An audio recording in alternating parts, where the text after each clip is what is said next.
I'm going to get to Imitation Game in a second, but I got to keep going on the vocal work here because that wasn't just the only one. You do a lot of voices. The Simpsons, you've done several, which is so much fun to see you do. The Grinch, which we saw a little bit in the reel, and Shere Khan, another Khan, in Mowgli, The Legend of the Jungle, and things. You love doing vocal work, right? I mean, I think I do. I think I probably started out at school with a dictaphone and doing silly voices and recording one side of a conversation, then having a conversation with that conversation to make people laugh, and imitating people and doing skits about masters or other pupils, and just having fun with that, and just I'd always use my voice, and it really comes from my dad. My dad read me The Hobbit when I was very young, and he just brought that book to life. It was the most extraordinary, transformative moment where literature just became this entire cast of characters, and he really went there.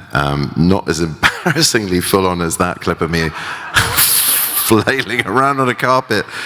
Oh dear. It's a good job that wasn't in a time of COVID. I think everyone everyone in that room would have got it. But yeah, it was him really. It was him that set me on the path of kind of what voice work could be. And then I mucked around at school, and I love it. I love it. You could just completely dissolve into that. You don't have to force it through a physicality. It's hidden. It's through this. It's wonderful fun.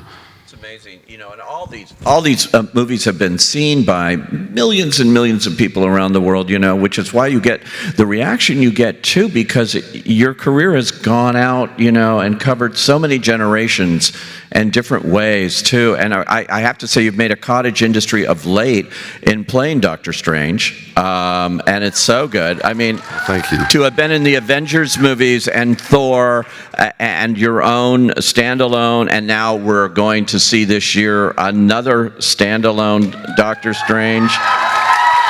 Yeah. It's going to be fun. How fun is it to be in the Marvel Universe? It's great. It's great. It's great. It's a big old playpen, and there are broad strokes and there are subtle strokes allowed in it, and I feel very fortunate to be your Doctor Strange, And that's what I am. I really do. It's a great honor. It's a great honor. There's just a lot of fun to be had. Yeah, and the last one, Spider-Man, which I personally think that should have been nominated for Best Picture as well, because that was an extraordinary movie that they did there. It's a terrific film, and I knew very early on, John, obviously from the first two films, but like the script was just a humdinger, and if you haven't seen it yet, that thing that happens, where those guys appear in the same type of costume. And all the villains, too, that you summon up. There's that as well, yeah. But I mean, the whole thing, the wit of it, and also the culmination of that stage of those two films into that third of those relationships, that triumvirate. And those three actors, Z and they're so good. They're so good. And it was a brilliant set to be on. And I knew it would be good. I can't speak for everyone, but I'm just astonished as to quite how big a hit it is. But I understand the love for it, because not only is it Spidey, it's a brilliant Spider-Man film. It really is. It is a great director, John Watts, by the way. Fantastic, really fantastic. Yeah. He's got such great taste. He's very detail orientated as well, and he manages the tone all the time. So beautifully, and yet still is nimble, is able to, like great directors are able to sort of throw aside a piece of script or a big set piece and go, oh no, maybe that's the story there. And I remember there was this one moment near the end of the film where we were really trying to make that moment work at the top of the Statue of Liberty, and Tom was having a tough time on the script as it was at the time before the reshoots, and then we did the reshoots, and I came up with this idea of stumbling over it because we love you, to show that I love him, that I didn't want him to make the sacrifice of being forgotten because of that relationship. And he was like, that's going to be in the film. I was like, okay, cool. That's great. Because you throw your stuff out there in those huge sand pits. And the remarkable thing I learned from Tom Holland, actually, and RDJ on Infinity War, was on the Q ship. Was just it was hot off the success of the first film, and just seeing how at ease he was, just improvising about Aunt May and with Robert Downey Jr. and just this riff-like thing which wasn't scripted at all. And I thought, oh yeah, because I'm quite a canon guy.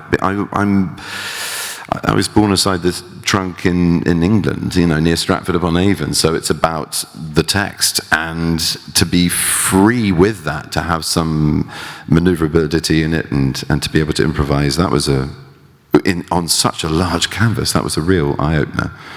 And yeah. Well, now, what can you tell us about the new one, Doctor Strange into the Multiverse of Madness? Absolutely fucking nothing. Now, they are not going to tell anybody that. If you came here tonight for that reason, you have to leave now, because you just need to get home quick, because there's no point hanging around. Sorry. I've got a whole month or so of this to come as well. So, listen, I've been very long-winded in lots of answers. So, yeah, this one is just nothing. It is? Oh, cool. All right. Well, we got that out of him. All right. So I'm going to show a clip package here of Doctor Strange, Little Doctor Strange, from the original. And then this movie I mentioned at the beginning that I was really taken with, called The Courier, and it's more timely by the minute when you see it, and it's a fascinating film about a British man who's brought into the world of spies in Russia. It's really, really good. So let's take a look at Doctor Strange and The Courier.